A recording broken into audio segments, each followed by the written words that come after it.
बहुत अच्छा महसूस हो रहा है कि आपको त्यागी जी को दोबारा प्रदेश में उपाध्यक्ष का पद मिला है। इनकी जो पहले कार्यशैली रही है, पार्टी ने जो मेहनत इन्होंने की है उसको देखते हुए पार्टी ने पुनः उपाध्यक्ष का पद दिया है और उत्तर पूर्वी जिले का प्रभारी बनाया है। तो हमारी शुभकामनाएं हैं कि आप इनके जीवन में बहुत तरक्की हो और जीवन खुशहाल रहे।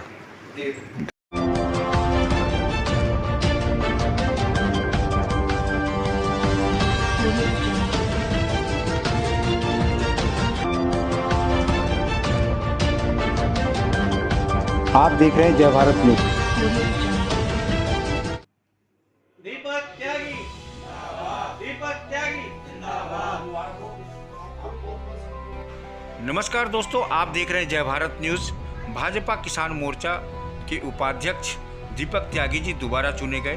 बुराड़ी विधानसभा से भाजपा के कार्यकर्ता पहुंचे, उन्होंने अनेकों तरह से उनको बधाइयां दी। साथ ही दीपक त्यागी जी अपनी उदारवादी के साथ ही अपने कार्यकर्ताओं को देवतुल्य कहकर उनका मान सम्मान बढ़ाया और उनका मनोबल बढ़ाया। कार्यकर्ताओं में भी जोश आया और कार्यकर्ताओं ने भी उनका भव्य तरीके से स्वागत किया और उनको अनेकों तरह से बधाइयां दी।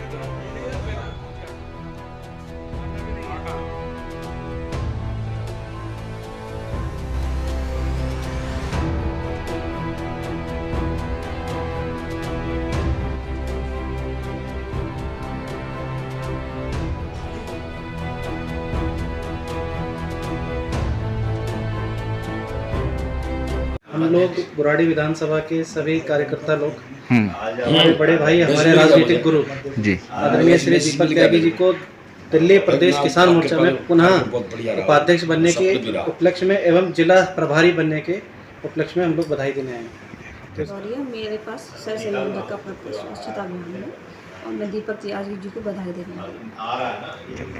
पहले तो दीपक भाई साहब को जो है बधाई देता हूँ, उन्हें पुनः किसान मोर्चा दिल्ली प्रदेश का उपाध्यक्ष बनने पर और उत्तर पूर्वी जिले का प्रभारी बनने पर।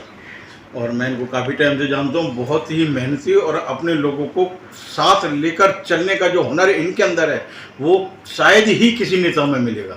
बहुत अच्छा हुनर है इनके अंदर, कार्यकर्ताओं को साथ लेकर चलने का। बाकी सिंह, जिला सह संयोजक सोशल मीडिया उत्तर पूर्वी जिला से। मैं बड़े भाई दीपक त्यागी जी को बधाई शुभकामनाएं प्रेषित करता हूं और कामना करता हूं कि इनके बल से भाजपा को और मजबूती मिलेगी और इस समय किसान मोर्चा से संबंधित जो भी मान लीजिए कोई दिक्कत है तो बड़े भाई के मार्गदर्शन में वो चीज़ें दूर हों और किसान मोर्चा और अच्छे से मजबूती से हो। पूर्वांचल मोर्चा अध्यक्ष कमालपुर मंडल बड़े भाई दीपक त्यागी जी को बहुत बहुत बधाई। ऊना से प्रदेश उपाध्यक्ष बनाए हुए किसान मोर्चा में आगे के लिए शुभकामनाएं। कार्यकर्ताओं का मनोबल बढ़ाते साथ ही जय भारत न्यूज़ से भी रूबरू हुए। किसान मोर्चा पर कुछ सवाल पूछे गए जिसका जवाब उन्होंने बहुत ही उदारवादी से दिया। देखिए उन्होंने किस तरह से जवाब दिया।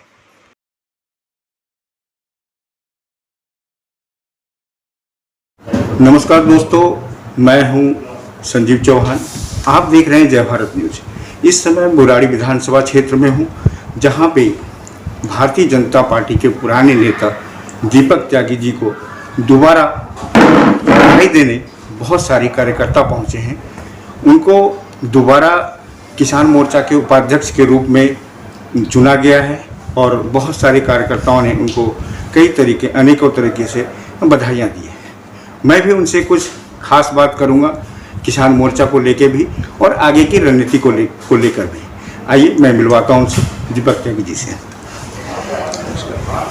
आपका जय भारत न्यूज़ पे बहुत बहुत स्वागत है। फर्स्ट ऑफ ऑल कि आपको बधाई हो कि दोबारा आप उपाध्यक्ष के रूप में प्रदेश में जो है आप फिर से दर्शन दे रहे हैं और अपने कार्यकर्ताओं का मनोबल जो है बढ़ा रहे हैं। तो इस पे क्या कहना चाहेंगे अपने कार्यकर्ताओं को लेकर? फिर मैं आपको दूसरा क्वेश्चन पूछूं। सबसे पहले तो जो कार्यकर्ता हैं किसी भी पार्टी के, लेकिन मैं भाजपा परिवार की बात करूं तो ऐसे ज्येष्ठ और श्रेष्ठ कार्यकर्ता, देवतुल्य कार्यकर्ता जैसा कहना चाहिए, जिनकी वजह से आज पार्टी पूरे वर्ल्ड के अंदर सबसे बड़ी पार्टी भी है हमारी, और उसके बाद आज हमारा 17 जगह पर सरकारें बनी हुई हैं हमारी टोटल मिला के, और आदरणीय हमारे प्रधानमंत्री नरेंद्र मोदी जी जो सबसे अंत्योदय जिसे कहते हैं अंतिम व्यक्ति की बात को रख रहे हैं और उनके लिए काम कर रहे हैं, और कार्यकर्ताओं को भी ध्यान रखा जाता है इस बात में। यही भारतीय जनता पुराने ढर्रे को हमारे माननीय प्रधानमंत्री ने किस तरह तकलीफ में जो है वो चेंज किया है, जिसमें कि बहुत बवाल भी हुआ किसान मोर्चा को लेके। कुछ उनके पुराने जो कोल्ड स्टोर थे वो ख़त्म हो गए, कहीं ना कहीं उनको थोड़ा सा बेचैनी हुई तो वो बवाल भी मचा, और आज भी किसान मोर्चा कहीं ना कहीं दिखाई दे रहे हैं। आप चूँकि प्रदेश किसान मोर्चा का कमान संभाला है आपने, तो मैं आपसे ये जानना चाहूँगा कि किसान को जो लगातार हमारे माननीय प्रधानमंत्री जो राशि पहुँचा रहे हैं, और कुछ प्रदेश में जो है उनका शोषण भी हो रहा है कि जो लोन प्रोवाइड किया है इन्होंने और कुछ गलत तरीके से कवर कर रहे हैं, इस पे आप क्या कहेंगे? मैं ये कहना चाहता हूँ सबसे पहले तो आपके चैनल के माध्यम से चौहान साहब कि जो ये 3 बिल आए थे हमारे, जो अभी आपने किसानों की बात की, मैं बिल्कुल थोड़े तरीके से अगर बताऊं, स्वामीनाथन आयोग बैठाया किसने, और चरण सिंह जी की, हमारे स्वर्गीय चरण सिंह जी प्रधानमंत्री रहे, उनकी क्या मांग थी, जो टिकैत जी थे उनकी क्या मांग थी, राकेश टिकैत जी के फादर जो थे उनकी क्या मांग थी कि ये मंडियां हमें खा गई, मंडियां बंद होनी चाहिए। वो तो बंद करने के लिए बात करते थे, APMC बंद होनी चाहिए और हमें छूट होनी चाहिए। एक सुई भी, मैं पूरे शब्द बता रहा हूँ कोट करके आपको, जब वो आयोग बना था उसके अंदर जाकर बोले थे कि एक सुई बनाने वाला भी जो है अपने रेट रखता है, चप्पल बनाने वाला के अपने रेट होते हैं, मिठाई के, हमारा रेट हम डिसाइड नहीं कर सकते, हमारा रेट डिसाइड करती है मंडी। अगर हम अपने एरिया से बाहर जाते हैं तो हमारे पे टैक्स लगता है। तो आज मोदी जी ने क्या किया, कोई धरना प्रदर्शन तो नहीं हुआ था किसानों ने, भाई हमें ये चाहिए मांग जी, क्योंकि उनके मन में और दिल में किसान है, दिखाने के लिए नहीं बात करते।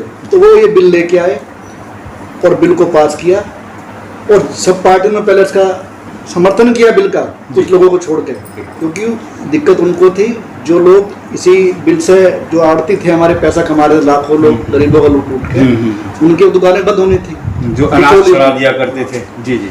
तो इसमें आज वो बिल आने से सबसे बड़ा जो फायदा हुआ है किसानों को हुआ, कुछ कमियां थी जो 11 बार जब दौरों की बात हुई हमारी, उसमें बैठ के वो भी हम मानने को तैयार हो गए। मंत्री जी, हमारे केंद्रीय मंत्री जी बैठे, उन्होंने कहा हम बैठ के बात तो करो आप, लेकिन जिद करना कि नहीं ये बिल वापस होने चाहिए, ये तो कोई बात नहीं।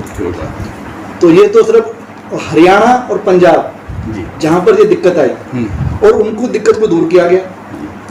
भाई आज वो कह रहे थे भाई हमारी ज़मीन चली जाएगी, कहाँ ज़मीन, कहाँ लिखा हुआ है, आप पूरा उसको पढ़ के देखो आप।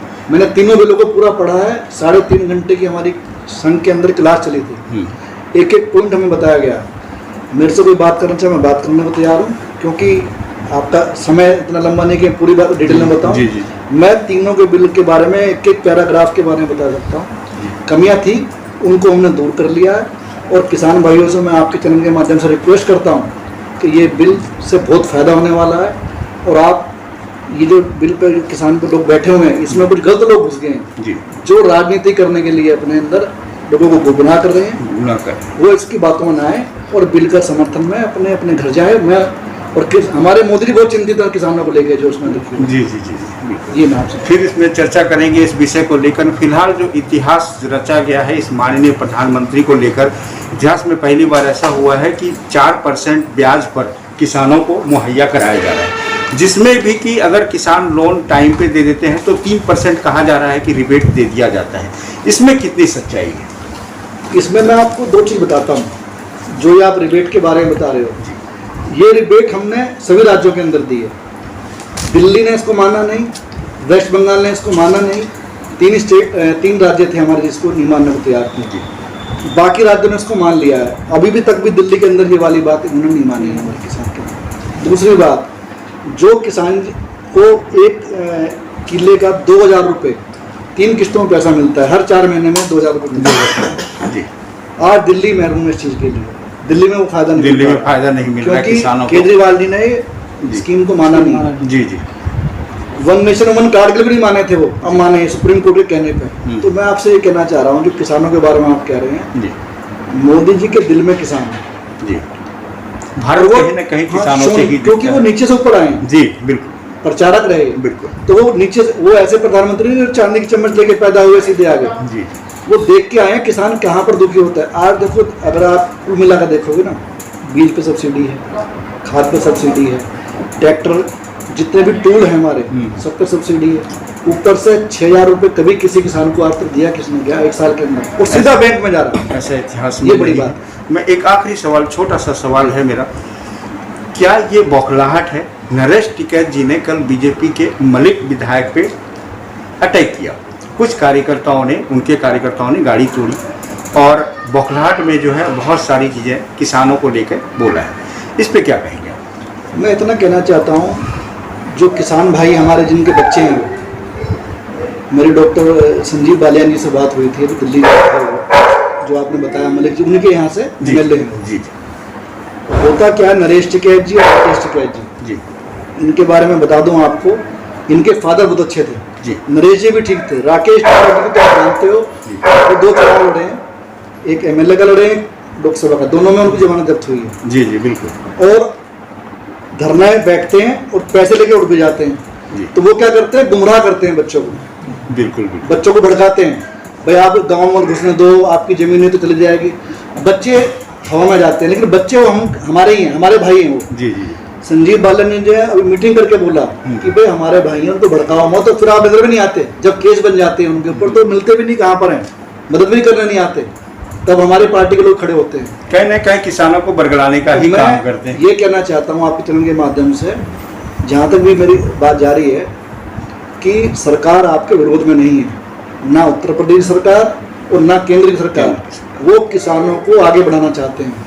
आप इस बिल को पढ़ तो लो, समझ तो लो, इसमें जो लोग राजनीति कर रहे हैं वो अपने को कहीं ना कहीं पॉलिटिक्स में फिट करना चाहते हैं, ये दिक्कत है। ये बिल में कोई दिक्कत नहीं है, और जो किसान यंग लड़कों ने किया है उनको समझाया गया है, और अभी बालियान जी सिसोली में जहाँ पर टिकैत जी हैं वहीं पर सभा करके आए, वहीं सभा करके आए, तो ऐसा कुछ नहीं है कि जो कह रहे हैं गाँव में घुस नहीं पाएंगे, जा नहीं पाएंगे। अभी मैं आपसे 2 मिनट और ले रहा हूँ, अभी चुनाव हुए पंचायत के, उसमें जो 30 लोग खड़े हुए, मैं मुजफ्फरनगर की बता रहा हूँ जहाँ पर ये मेन, जहाँ से टिकैत जी हैं, जी जी, 30 मेंबर के लिए खड़े हुए, नरेश टिकैत जी ने, इनके भाई ने और राकेश टिकैत जी ने, 30 लोग नहीं मिले इनको खड़े होने के लिए चुनाव के लिए, अपने बैनर पर लड़ाई इन्होंने। कितने लोग? 12 लोग जी, 12 लोग में से 3 लोग कौन थे? जो भाजपा के ही समर्थित थे, कहीं ना कहीं उनको जब यहाँ लगा नहीं मिल पाएगा हमें टिकट, तो वो वहाँ से चले गए, वहाँ से चले, टोटल मिला के जीते इनके 2 लोग, उसमें से जी 2 लोग जीते हैं, 30 में से 12 में से 2।